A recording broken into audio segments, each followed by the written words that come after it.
Greetings, solopreneurs. This is Shireen Khan, your solopreneur and wellness coach, educational coach from Pakistan. The topic for today is Approach Avoidance Conflict and how to manage it. The approach avoidance conflict rises up, or in fact stems out, in the absence of 5 things. And these 5 things are basically our abilities of how we do things and how we look at things. And for these, here are the 5 things. Have you heard of the notion, united we stand, divided we fall? That's how it is. These 5 things are what help us, and if these are not present, then we struggle. So the very first thing on this list is self-love. Self-love is something that I was missing in my journey.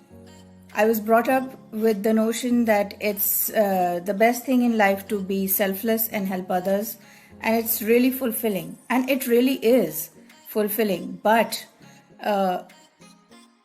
we need to keep a balance between self-love and love for others. Otherwise, boundary setting gets left out, and we are unable to safeguard our healthy boundaries. So self-love is most important, first of all. And the next one is self-esteem. When we lack self-esteem, it becomes really difficult because we may allow our clients or people around us to either walk over us or make demands that are not in alignment of who we are and what we want. And next comes clarity. Whenever we are in a conflict of have or have not, do or do not, approach or avoid, that is where we need clarity, because unless and until we know what something means or what would be the consequences, we will struggle. Then comes consistency. Consistency can be those small baby steps that we take every day. Sometimes it's an hourly struggle in this solopreneurship. So sometimes it's just the ability to focus and stay focused, managing through distractions and interruptions, that keeps us going and leads us towards success and achievement. And then finally comes the community.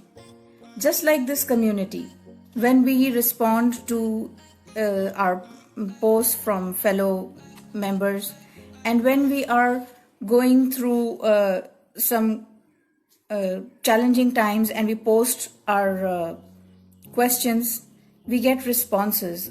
And sometimes there are people who already know the answers we are looking for and searching for. There was a time that I barely had anyone who would be part of my journey. My kids were young at that time. Now some of them help me out too. But at that time there was no one else but just virtual friends on Facebook and groups like these who help us, who respond to our questions, or who post motivational posts, quotations, Facebook lives. So it's really amazing, and it's good to have people, live people around you, but if you don't have them, all is not lost.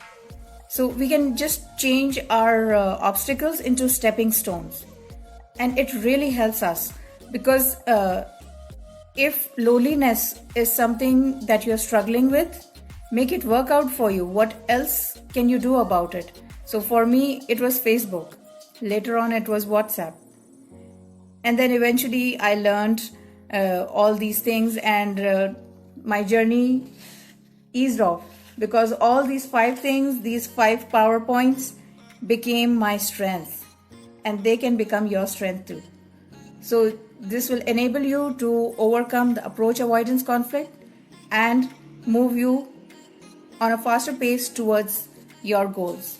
So if you can do it on your own, great, because you can do it. I did it for 25 years and I'm still going. So you can do it too. And if not, you can just reach out to the group members, and there are so many who would love to be your project buddy and be with you. Take care. All the best.